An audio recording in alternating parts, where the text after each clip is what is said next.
സുഹൃത്തുക്കളെ എല്ലാവർക്കും നമ്മുടെ പുതിയ വീഡിയോയിലേക്ക് സ്വാഗതം. ഇന്ന് ഈ ഒരു വീഡിയോ ആയിട്ട് വരാനുണ്ടായ പ്രധാന കാരണം നമ്മൾ കഴിഞ്ഞ ദിവസം കണ്ടതാണ് നമ്മുടെ വേടൻ എന്ന് പറയുന്ന വ്യക്തി, നമ്മുടെ മുത്ത്. ആ വേടന് പ്രിയദർശിനി അവാർഡ് കിട്ടിയ അത് വാങ്ങാൻ പോയ സമയത്ത് അദ്ദേഹം ചെയ്തൊരു നല്ല പ്രവൃത്തി. നമുക്കറിയാം, അഖിൽമാരാരിനെ പോലെയുള്ള RSSന്റെ അടിമകളായിട്ടുള്ള അല്ലെങ്കിൽ BJPയുടെ അടിമകളായിട്ടുള്ള പല ആളുകളും ചെയ്ത പ്രവൃത്തികളും ഇതെല്ലാം വേടൻ വെളിച്ചത്തേക്ക് കൊണ്ടുവന്നപ്പോൾ അല്ലെങ്കിൽ വേടൻ ഇതിനെപ്പറ്റി പറഞ്ഞപ്പോൾ വെറി പൂണ്ട ആളുകളാണ് ഈ അഖിൽമാരാരും അതേപോലെ തന്നെ RSSിലേക്കുള്ള ഈ പറയുന്ന അടിമ സംഖ്യകളൊക്കെ. അപ്പോൾ ഈ കാര്യങ്ങൾക്കെതിരെയാണ് വേടൻ സംസാരിച്ചത്. മുന്നോട്ട് വെച്ച ആശയങ്ങളും രാഷ്ട്രീയം എന്താണെന്നുള്ളതെല്ലാം നമ്മൾ പലപ്പോഴും ചർച്ച ചെയ്താണ്. ഞാൻ വീണ്ടും അതിനെപ്പറ്റി പറയുന്നില്ല. അപ്പോൾ വേടന് പ്രിയദർശിനി പുരസ്കാരം കൊടുത്ത സമയത്ത് വേടൻ ചെയ്തൊരു നല്ല പ്രവൃത്തിയുണ്ട്. അതുകൂടെ കാണിക്കാൻ വേണ്ടിയിട്ടാണ് ഒരു വീഡിയോ ചെയ്തിരിക്കുന്നത്. അപ്പോൾ ഈ പ്രിയദർശിനി പുരസ്കാരം എന്ന് പറഞ്ഞാൽ എന്താണ്? അതായത് വിവിധ മേഖലകളിൽ വ്യക്തിമുദ്ര പതിപ്പിച്ച ആളുകൾക്ക് നൽകുന്ന ഒരു പുരസ്കാരമാണ് പ്രിയദർശിനി പുരസ്കാരം. അത് സാഹിത്യ മേഖലയായിക്കോട്ടെ, പരിസ്ഥിതി സംരക്ഷണ മേഖലയായിക്കോട്ടെ, ഈ മേഖലകളിലൊക്കെയും വ്യക്തിമുദ്ര പതിപ്പിച്ച അല്ലെങ്കിൽ അതിനു വേണ്ടിയിട്ട് എന്തെങ്കിലും ഇനിഷ്യേറ്റീവ് എടുത്ത് ചെയ്ത വ്യക്തികൾക്ക് നൽകുന്ന ഒരു പുരസ്കാരമായിട്ടുള്ള പ്രിയദർശിനി പുരസ്കാരം നമ്മുടെ എല്ലാവരുടെയും സ്വന്തം, നമ്മുടെ എല്ലാവരുടെയും മുത്തായിട്ടുള്ള വേടന് കിട്ടി. ആ വേടൻ അതിന് അർഹനാണോ എന്ന് ചോദിച്ചു കഴിഞ്ഞാൽ ആ വേടൻ 100% അതിൽ അർഹൻ തന്നെയാണ്. കാരണം വേടൻ നമ്മുടെ പരിസ്ഥിതി സംരക്ഷണത്തിന് വേണ്ടിയിട്ട് എന്താണ് ചെയ്തതെന്ന് ചോദിച്ചു കഴിഞ്ഞാൽ അതിനെപ്പറ്റി പരിസ്ഥിതി എന്ന് പറയുന്ന മനുഷ്യരെല്ലാം ഉൾക്കൊള്ളുന്നൊരു സംഭവമാണല്ലോ. അങ്ങനെയുള്ളൊരിടത്ത് ആ മനുഷ്യന് വേണ്ടി സംസാരിച്ചവനാണ് വേടൻ. അതേപോലെ തന്നെ സാഹിത്യപരമായിട്ട് നോക്കിക്കഴിഞ്ഞാൽ ഒരു കലാരൂപമായിട്ടുള്ള റാപ്പ് എന്ന് പറയുന്ന കലാരൂപത്തിനെ, അത് അദ്ദേഹം എഴുതുന്ന റാപ്പല്ല, കവിതയാണ്. എന്നിരുന്നാൽ പോലും സ്വതന്ത്രമായിട്ട് അവർക്ക് ആവിഷ്കരിക്കാൻ സാധിക്കുന്ന ഒരു കലാരൂപത്തിനെ മുന്നിലേക്ക് കൊണ്ടുവരികയും ആ കലാരൂപത്തിൽ കൂടി ഇന്നലകളിലും ഇന്നും നമ്മുടെ സമൂഹത്തിലുള്ള ആളുകൾ അനുഭവിക്കുന്ന വിഷമങ്ങളെ പറ്റി പറയാനും അതിനുവേണ്ടി സംസാരിക്കാനും വേടൻ കണ്ടെത്തിയ ഒരു ഉപാധിയാണ് ഈ പറയുന്ന ഈ ഒരു കലാരൂപങ്ങൾ. അപ്പോൾ ആ ഒരു കലാസാഹിത്യ രംഗത്തും വേടൻ എന്ന് പറയുന്ന വ്യക്തി ഒരു വ്യക്തിമുദ്ര പതിപ്പിച്ചിട്ടുണ്ട്. അപ്പോൾ ഇതിന് പൂർണ്ണമായിട്ടും വേടൻ എന്ന് പറയുന്ന വ്യക്തി, ഞാൻ നേരത്തെ പറഞ്ഞ പോലെ തന്നെ 100% അർഹനാണ് ഈ ഒരു അവാർഡ് കിട്ടാൻ. അപ്പോൾ ഈ അവാർഡ് കിട്ടിയതിന് ശേഷം അദ്ദേഹത്തിന് 1 ലക്ഷം രൂപ പാരിതോഷികം അല്ലെങ്കിൽ ഈ പറയുന്ന അവാർഡിൽ കിട്ടുന്നുണ്ട്. ആ കിട്ടിയ പൈസ എന്താണ് വേടൻ ചെയ്തതെന്നുള്ളത് നമുക്കൊരു വീഡിയോ കണ്ടു നോക്കാം. അതിനുശേഷം വേടൻ അവിടെ പോയിട്ടൊരു പാട്ടൊക്കെ പാടുന്നുണ്ട്. അതിൽ വേടൻ പറയുന്ന കുറച്ച് കാര്യങ്ങളൊക്കെ ഉണ്ട്. അപ്പോൾ അതുകൂടെ നമുക്ക് കണ്ടിട്ട് നമുക്ക് നമ്മുടെ വീഡിയോയിലേക്ക് വരാം. എല്ലാവർക്കും സുഖമാണെന്ന് വിശ്വസിക്കുന്നു. എന്നീ വേദിയിലെ പക്ഷി രാഷ്ട്രീയ ഭേദമന്യേ വന്നിരിക്കുന്ന എല്ലാവരെയും നിങ്ങൾക്കറിയാം. ഇത്രയും തിരക്കുകൾ മാറ്റി വെച്ചിട്ട് ഇവിടെ വരാൻ കാരണം ഒരേ ഒരു മനുഷ്യന്റെ വിളിയാണ്. എന്നെ അങ്ങനെ തന്നെയാണ് വിളിച്ചത്. മോനെ എവിടെയുണ്ട് നീ? എന്നൊരു ദിവസം ചേട്ടൻ നടത്തുന്ന ഒരു ലൈബ്രറിയുടെ ഭാഗമായിട്ട് ഒരു പരിപാടി ഉണ്ട്, നീ വായോ എന്ന് പറഞ്ഞിട്ടാണ് പ്രതാപേട്ടൻ എന്നെ വിളിക്കുന്നത്. വേറെ ഒന്നും പറഞ്ഞില്ല. അപ്പൊ എനിക്ക് ഇതിന് മുന്നേ ഒരു ഡേറ്റ് ഉണ്ടായിരുന്ന ഒരു ദിവസം ഞാൻ പറഞ്ഞു, ഓക്കെ പ്രതാപേട്ടൻ, അന്നത്തെ ദിവസത്തേക്ക് നമുക്ക് പ്ലാൻ വെക്കാം, അന്ന് നമുക്ക് വരാം എന്ന് പറഞ്ഞിട്ട് അന്ന് നമ്മൾ എല്ലാവരുടെയും പറഞ്ഞ് നമ്മൾ രണ്ടാമതും മാറ്റി വെച്ചു. കാരണം ഭയങ്കര മഴയായിരുന്നു. ഇന്ന് പ്രകൃതി നമ്മുടെ കൂടെയാണ്. ഇന്ന് മഴയില്ല, ചെറിയ പോക്കുവെയിൽ എല്ലാവരും ഉണ്ട്. പിന്നെ ഇങ്ങനത്തെ ഇത്രയും സന്തോഷമുള്ള ഒരു വേദിയിലേ എനിക്ക് കുറച്ച് അവാർഡുകൾ കിട്ടിയിട്ട് നിങ്ങൾ കണ്ടിരുന്നല്ലോ. ഇത്രയും അവാർഡുകൾക്ക് ഞാൻ അർഹനാണോ ഇല്ലയോ എന്നുള്ള കാര്യത്തിൽ എനിക്ക് സംശയമുണ്ട്. എനിക്കൊരു 1 ലക്ഷം രൂപയും എനിക്ക് ഇതിനകത്ത് സമ്മാനമായിട്ട് തന്നിട്ടുണ്ട്. ദയവ് ചെയ്ത് പ്രതാപേട്ടൻ ആ കാശും ലൈബ്രറിയിലേക്ക് പുസ്തകങ്ങൾ വാങ്ങിക്കാൻ വേണ്ടി ഉപയോഗിക്കണം. ചെയ്തോളൂ പ്രതാപേട്ടൻ. പിന്നെ എനിക്ക് വലിയൊരു സർപ്രൈസ് ഒരെണ്ണം പൊളിക്കാനുണ്ട് ഇവിടെ. ഞാൻ പൊളിച്ചോട്ടെ? അത് കണ്ടില്ലേ? ഇതിൽ വേടൻ പറയുന്ന ഒരു കാര്യം, അദ്ദേഹത്തിന് ഒരു പുരസ്കാരം കിട്ടി. അതിനുശേഷം അദ്ദേഹത്തിന് അറിയാവുന്ന ഒരു ചേട്ടൻ്റെ ലൈബ്രറിയുടെ ഒരു ഇനോഗ്രേഷന് വേണ്ടി പോയതാണ്. ആ പോയ സമയത്ത് അദ്ദേഹം പറഞ്ഞത് തനിക്ക് കിട്ടിയ ആ ഒരു പുരസ്കാരത്തിൽ 1 ലക്ഷം രൂപ കിട്ടിയതിൽ ആ 1 ലക്ഷം രൂപ ലൈബ്രറിയിൽ പുസ്തകങ്ങൾ വാങ്ങാനായിട്ട് എടുത്തോളാനെന്നാണ് അദ്ദേഹം പറഞ്ഞത്. അദ്ദേഹത്തിൻ്റെ ഒരു മനസ്സ്. അഖിൽമാരെന്ന് പറയുന്ന വ്യക്തി നമുക്കറിയാം, നമ്മുടെ ഈ പ്രളയം ഉണ്ടായ സമയത്ത്, ഈ പറയുന്ന വയനാട് ദുരന്തം ഉണ്ടായ സമയത്ത് ഇവിടെ ദുരിതാശ്വാസ നിധിയിലേക്ക്, മുഖ്യമന്ത്രിയുടെ ദുരിതാശ്വാസ നിധിയിലേക്ക് പണം ഇടുന്നതിനെ പറ്റിയുള്ള കുറേ പരാമർശങ്ങൾ നടത്തി വലിയൊരു വിവാദം സൃഷ്ടിച്ചൊരു വ്യക്തിയാണ് അഖിൽമാരെന്ന് പറയുന്നത്. അപ്പോൾ അത് കൊടുക്കാനായിട്ട് അത് ഞാൻ കൊടുക്കില്ല, മുഖ്യമന്ത്രിയുടെ അക്കൗണ്ടിലേക്ക് കൊടുക്കില്ല, അത് അവരെടുത്തിട്ട് പുട്ടടിക്കും എന്നൊക്കെ പറഞ്ഞുകൊണ്ട് മുഖ്യമന്ത്രി ഇകഴ്ത്തി സംസാരിച്ച അഖിൽമാരാണ്. അപ്പോൾ അങ്ങനെ ഇകഴ്ത്തി സംസാരിച്ചതിന് ശേഷം അവരൊരു ഫൗണ്ടേഷൻ്റെ ഒക്കെ കൂടെ ചേർന്നിട്ട് അവൻ വീട് വെച്ച് കൊടുത്തു എന്നൊക്കെ പറയുന്നുണ്ട്. എത്രത്തോളം സത്യമാണെന്നുള്ളത് അറിയില്ല.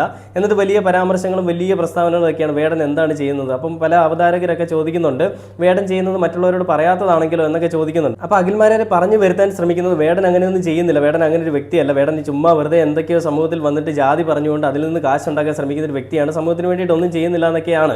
അപ്പോൾ അതിൽ വേടൻ ഇപ്പോൾ ചെയ്തിരിക്കുന്നൊരു കാര്യം, അതായത് പുസ്തകങ്ങൾ, അടിസ്ഥാന സൗകര്യങ്ങളായിട്ടുള്ള പഠനം അല്ലെങ്കിൽ വായന എന്ന് പറയുന്ന സാധനം അത് അവരുടെ ഉള്ളിൽ വേണം, എല്ലാവരുടെ ഉള്ളിൽ വേണം. അതിനുവേണ്ടി വേടൻ 1 ലക്ഷം രൂപ തനിക്ക് കിട്ടിയത് വേടൻ അങ്ങോട്ടേക്ക് കൊടുത്തു. വേടൻ ജനിച്ച് വീണപ്പോഴേ മറ്റുള്ള ആളുകളെ പോലെ, അതായത് ഉന്നത കുലജാതരെന്ന് സ്വയമേ വിശേഷിപ്പിക്കപ്പെടുന്ന ആളുകളെ പോലെ ഈ സ്വർണ്ണക്കരണ്ടിയുമായിട്ടൊന്നും ജനിച്ച് വീണവനല്ല. അവൻ ഏറ്റവും പട്ടിണിയിൽ നിന്നും പരിതാപകരമായിട്ടുള്ള ഏറ്റവും മോശം അവസ്ഥയിൽ നിന്ന് വളർന്നു വന്നൊരു വ്യക്തിയാണ്. അങ്ങനെയുള്ളൊരു വ്യക്തി അവന് കിട്ടുന്ന സമ്മാനങ്ങൾ അല്ലെങ്കിൽ അവന് കിട്ടിയ ഒരു പാരിതോഷികം എന്ന് പറയുന്നത് അത് മറ്റൊരു നല്ല കാര്യത്തിന് വേണ്ടിയിട്ട് അവൻ കൊടുക്കുമ്പോൾ അത് വലിയ കാര്യം തന്നെയാണ്. കുറേ കാശുള്ളവൻ എന്തെങ്കിലും ചെയ്യുന്നതിൽ നിന്നല്ല. 1 കോടി രൂപ ഒരു ദിവസം വാല്യൂ അല്ലെങ്കിൽ ഒരു പ്രോഫിറ്റ് കിട്ടുന്ന ഒരു വ്യക്തി 1 ലക്ഷം രൂപ ഒരാൾക്ക് കൊടുക്കുന്നതോ 10 ലക്ഷം രൂപ ഒരാൾക്ക് കൊടുക്കുന്നതോ പോലെയല്ല വേടൻ എന്ന് പറയുന്ന വ്യക്തി കൊടുക്കുമ്പോൾ. അയാൾ ഇനി ഒരു 100 രൂപ കൊടുത്താലോ അല്ലെങ്കിൽ 1000 രൂപ കൊടുത്താലോ അതിന് അതിൻ്റെതായിട്ടുള്ള വാല്യൂ ഉണ്ട്. കാരണം താഴേക്കിടയിൽ നിന്ന് ഉയർന്നു വന്ന് തൻ്റേതായിട്ടുള്ള വ്യക്തിമുദ്ര പതിപ്പിക്കാനായിട്ടും ഒരു സാമ്രാജ്യം പടുത്തുയർത്താനായിട്ടും വേടൻ എന്ന് പറയുന്ന പേരിനെ ഒരു ബ്രാൻഡാക്കി മാറ്റാനായിട്ടും ശ്രമിച്ചൊരു വ്യക്തിയാണ് വേടൻ. അങ്ങനെ ശ്രമിച്ചതിൻ്റെ ഫലമായിട്ട് അല്ലെങ്കിൽ അങ്ങനെ ശ്രമിച്ചതിന് ഒരു കിട്ടിയ റിസൾട്ടാണ് വേടൻ എന്ന് പറയുന്ന വ്യക്തിക്ക് ഈ കേരളത്തിൽ അങ്ങോളം ഇങ്ങോളം ഒരു സ്വീകാര്യത കിട്ടിയത്. വേടൻ എന്ന് പറയുന്ന വ്യക്തിക്ക് പ്രതിഫലത്തിനേക്കാൾ കൂടുതൽ വേടനെ സ്നേഹിക്കുന്ന, വേടനെ ആരാധിക്കുന്ന എത്രയോ ലക്ഷക്കണക്കിന് അമ്മമാരും അച്ഛന്മാരും ചേട്ടന്മാരും അനിയന്മാരും അനിയത്തിമാരും ഉള്ളൊരു നാടാണ് നമ്മുടേത്. അതെല്ലാം നമ്മുടെ സർക്കാരും എല്ലാവർക്കും മനസ്സിലായതാണ് വേടൻ എന്ന് പറയുന്ന വ്യക്തിക്ക് കിട്ടുന്ന സ്വീകാര്യത എത്രത്തോളമാണെന്നുള്ളത്. അപ്പോൾ വേടൻ അവിടെ പോയിട്ടൊരു പാട്ട് പാടുന്നുണ്ട്, കടലമ്മ കരഞ്ഞല്ലേ പറ്റുമെന്നുള്ളൊരു പാട്ട്. എടാ മോനെ മ്യൂസിക് ഒന്നും ഇല്ല, ഞാൻ ഇങ്ങനെയൊക്കെ പാടാമെന്ന് പറഞ്ഞുകൊണ്ട് വേടൻ അത് പാടുന്നുണ്ട്. ഞാൻ ആ ഒരു പാട്ടോട് ഒന്ന് പ്ലേ ചെയ്യാം, അല്ലെങ്കിൽ ആ ഒരു വീഡിയോ കൂടെ ഒന്ന് പ്ലേ ചെയ്യാം. അതിനുശേഷം നമുക്ക് ബാക്കി വീഡിയോയിലേക്ക് വരാം. മ്യൂസിക് ഒന്നും ഇല്ല, വെറുതെ പാടുന്നുണ്ട് നമ്മളെ മക്കളെ. കടലമ്മ കരഞ്ഞല്ലേ പെറ്റത്, കണ്ണീരല്ല അവളല്ലേ കട്ടത്, കരയില്ല കടലല്ലേ കണ്ടത്, കടലിന്റെ മക്കളാ കടലിന്റെ. കടലമ്മ കരഞ്ഞല്ലേ പെറ്റത്, കണ്ണീരെല്ലാം അവളല്ലേ കട്ടത്, കരയില്ല കടലല്ലേ കണ്ടത്, കടലിന്റെ മക്കളാ കടലിന്റെ. ഉപ്പുകാറ്റിൽ മീന് മണക്കും, നടുക്കടലിൽ കൊണ്ടൽ കാറ്റ് കൊണ്ട് ചോര മണക്കും. നാളെ കര കാണുമോ അതോ ഇരയാകുമോ, കടലിൽ വെള്ളത്തിൽ വരച്ചൊരു വരയാകുമോ. അന്നം തന്നെ ഉന്നം ബലവാൻ എവനോ, അവൻ തന്നെ മന്നൻ ഇനി നായകനോ. ഉള്ളം കല്ലാക്കി വെള്ളത്തിൽ നാവികനോ, കട്ടുമരക്കാരനോ പെരുങ്കടൽക്കാരനോ. Thank you. എനിക്ക് ഒരുപാട് സന്തോഷമുണ്ട് മക്കൾ ഇങ്ങനത്തെ ഒരു വലിയ വേദിയിൽ വരാൻ പറ്റിയത്. പിന്നെന്താണ്, ഒരു പാട്ട് കൂടി വേണോ? ഇനിയിപ്പോ ഏത് പാട്ട് വേണം മക്കളെ? ഏത് പാട്ട് പാടണം? തലപ്പാവിന്റെ പാട്ടോ?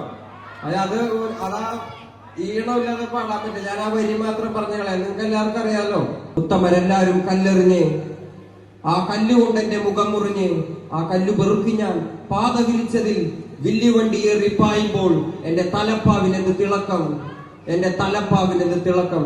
എല്ലാവർക്കും അറിയാലോ ആരാണ് വില്ലുവണ്ടിയിൽ തലപ്പാവ് വെച്ച് വരുന്നതെന്ന്? അറിയോ ആർക്കെങ്കിലും? ആരാണ്? കണ്ടില്ലേ വേടൻ പറയുന്നത്? അടുത്ത വേദിയിൽ, വലിയൊരു വേദിയിൽ വരുമ്പോൾ ഞാൻ പറഞ്ഞു തരാം അയാൾ ആരാണെന്നുള്ളത്. ആ വേടൻ എന്നും അടിച്ചമർത്തപ്പെട്ട ആളുകളുടെ സമുദായത്തിനൊപ്പം അല്ലെങ്കിൽ ആ ഒരു സമ്പ്രദായങ്ങൾക്കൊപ്പം അല്ലെങ്കിൽ ആ സമ്പ്രദായങ്ങൾക്കെതിരെയാണ് സംസാരിക്കുന്നത്. അങ്ങനെയുള്ളൊരു വേടനെയാണ് അടിച്ചമർത്താനായിട്ട് നമ്മുടെ സമൂഹത്തിലുള്ള ഉന്നത കുലജാതനെന്ന് സ്വയമേ വിശേഷിപ്പിക്കുന്ന ചില തന്തയ്ക്ക് മുൻപുണ്ടായവന്മാർ ചെയ്യുന്ന പ്രവർത്തികൾ കാണിച്ചു കൂട്ടുന്ന അല്ലെങ്കിൽ അവന്മാർ പറഞ്ഞു വരുത്തുന്നത്.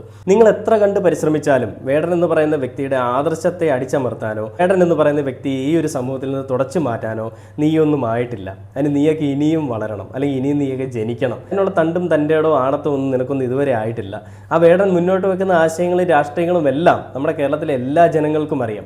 വേടൻ്റെ ഓരോ പാട്ടുകളിലും ഓരോ വരികളിലും ഓരോ ആശയങ്ങളിലും എന്താണുള്ളതെന്നുള്ളത് കേരളത്തിലെ ജനങ്ങൾക്ക് അത് കാണാപ്പാടമാണ്. അതുകൊണ്ട് നിങ്ങളുടെ ഈ പറയുന്ന ജാതി പറഞ്ഞുകൊണ്ടുള്ള ഭിന്നത പരത്താനായിട്ട് ശ്രമിക്കുകയോ വേടനെ അടിച്ചമർത്താനായിട്ട് ശ്രമിക്കുകയോ എന്നൊക്കെ പറയുന്ന പരിപാടികളൊക്കെ നിങ്ങളുടെ കയ്യിൽ അങ്ങ് വെച്ചിരുന്നാൽ മതി കേട്ടോ. ഈ സംഘിമിത്രങ്ങളെ വേടൻ ഇപ്പോൾ 2 മാസത്തെ ഗ്യാപ്പ് എടുത്തിരിക്കുകയാണെന്നാണ് പറഞ്ഞത്. വേടൻ അതിനിടയ്ക്കുള്ള ഓരോ പരിപാടികളിലും പോകുന്നുണ്ട്, പക്ഷേ വലിയ സ്റ്റേജ് ഷോകൾ വേടൻ ചെയ്യുന്നില്ല എന്ന് പറഞ്ഞുകൊണ്ട് വേടൻ്റെ ഉള്ളിലുള്ള ആദർശവും രാഷ്ട്രീയവും എല്ലാം അങ്ങ് തണുത്തു പോയി എന്ന് വിചാരിക്കുന്ന ആളുകളുണ്ടെങ്കിൽ അതൊക്കെ വെറുതെയാണ്. അതൊരിക്കലും തണുത്തു പോകുന്നതല്ല.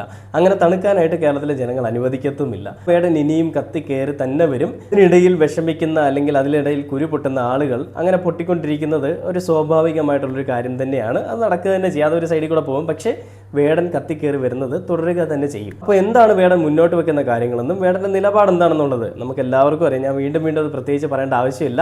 വേടനോടുള്ള ആരാധന കൊണ്ട് മാത്രമല്ല കേരളത്തിലെ ജനങ്ങൾ വേടനെ സ്വീകരിക്കുന്നത്. പിന്നെ എന്തുകൊണ്ടാണ്?